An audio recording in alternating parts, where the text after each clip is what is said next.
আসসালামু আলাইকুম প্রিয় দর্শক, হালাল রান্নাবান্না চ্যানেলের পক্ষ থেকে আপনাদের সকলকে স্বাগতম।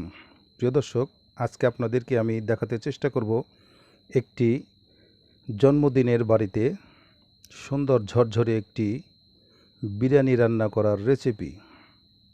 প্রিয় দর্শক, আমাদের এই বিরিয়ানিটি খুবই ঝরঝরে এবং খুবই মজাদার হয়েছিল। তো আসুন দেখা যাক কিভাবে আমরা আজকে তৈরি করেছি এই বিরিয়ানিটি।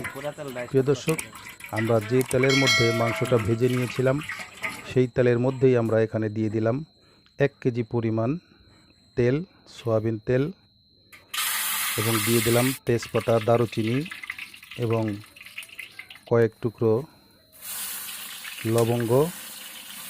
আর এখানে দিয়ে দিলাম আমরা পেঁয়াজ কুচি, প্রায় আধা কেজি পরিমাণ পেঁয়াজ কুচি, আর দিয়ে দিলাম স্বাদ মতো লবণ। এগুলোকে দিয়ে আমরা ভালো করে একটু নাড়াচাড়া করে পেঁয়াজগুলোকে ভেজে নিচ্ছি।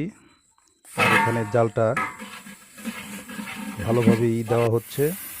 এখন দিয়ে দিলাম আদা বাটা এবং রসুন বাটা, আধা কেজি পরিমাণ আদা বাটা এবং 1 পোয়া পরিমাণ রসুন বাটা দিয়ে দিলাম, দিয়ে নাড়াচাড়া করে নিচ্ছি। এখন দিয়ে দিলাম আমরা জয়ফল, জয়ত্রী এবং পেস্তা দানা, এগুলোকে দিয়ে দিলাম। এখন একটু ভালোভাবে আমরা নাড়াচাড়া করে নিচ্ছি। প্রিয় দর্শক, দেখতে পাচ্ছেন নাড়াচাড়া হচ্ছে। এখন আমরা কিছু কাঁচামরিচ এখানে দিয়ে দিলাম, প্রায় 1 পোয়ার মতো কাঁচামরিচ এখানে দেওয়া হলো, এবং কাঁচামরিচগুলোকেও এই মশলাগুলোর সাথে ভালোভাবে মিশিয়ে নিচ্ছি। তারপর দিয়ে দিব আমরা এখানে পানি,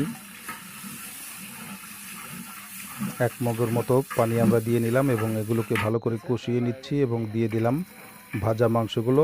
এখানে আমরা ব্রয়লার মুরগির মাংস ইউজ করেছি। এখানে 6 কেজির মতো মাংস আছে। তারপরে দিয়ে দিব আমরা লবণ, স্বাদ মতো লবণ দিয়ে দিলাম। দেওয়ার পরে আবার একটু নাড়াচাড়া করে নেব, ভালোভাবে নাড়াচাড়া করে নিচ্ছি। প্রিয় দর্শক, এখন আমরা দিয়ে দেব কাঠবাদাম, পেস্তা বাদাম, এগুলোকে বেটে আমরা মিশিয়ে নিচ্ছি। এগুলোকে দিলে আর একটু স্বাদ বেড়ে যায়, এই জন্য দিয়ে নিচ্ছি। প্রিয় দর্শক, দিয়ে দিলাম আমরা বিরিয়ানির মশলা, দিয়ে আর একটু নাড়াচাড়া করে নেব। এখন আমরা নাড়াচাড়া করে নিচ্ছি এখন বিরিয়ানির মশলাগুলো দিয়ে। এখন আমরা দিয়ে দেব টেস্টিং সল্ট, এবং দিয়ে দিলাম আমরা টেস্টিং সল্ট, দিয়ে আর একটু ভালো করে নাড়াচাড়া করে নিচ্ছি এবং কষিয়ে নিচ্ছি মাংসগুলোকে আর একটু ভালো করে। প্রিয় দর্শক, এখন আমরা দিয়ে দিচ্ছি টমেটোর সস।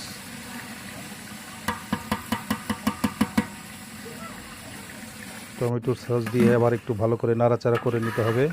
আমরা টমেটোর সসগুলোকে দিয়ে নাড়াচাড়া করে নিচ্ছি। খুব সুন্দর একটি ফ্লেভার আসছে। সুপ্রিয় দর্শক, দেখতে পাচ্ছেন কতটা সুন্দরভাবে আমরা কষিয়ে নিয়েছি। এখন আমরা দিয়ে দিচ্ছি চাউলগুলো।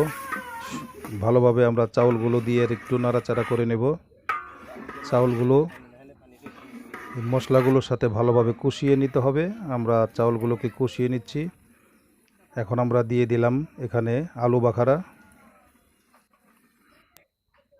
আমরা এখানে 10-12টি আলু বাখারা দিলাম এবং পানিগুলো দিয়ে দিলাম। এখানে আমরা বয়েল করা পানি ইউজ করিনি, কাঁচা পানিটা ইউজ করেছি, এবং ভালোভাবে নাড়াচাড়া করে নিচ্ছি এবং মিশিয়ে দিচ্ছি। প্রিয় দর্শক, দেখতে পাচ্ছেন খুব সুন্দর একটি কালার এসেছে। এখন আমরা 100 গ্রামের মতো গুঁড়ো দুধ দিয়ে দিলাম।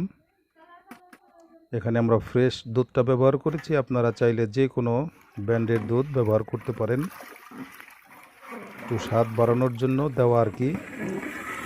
প্রিয় দর্শক, এখন আমরা জালটা ফুল আঁচে দিয়ে নিয়েছি এবং ফুল আঁচেই আমাদের এই রান্নাটা করে নিতে হবে এখন।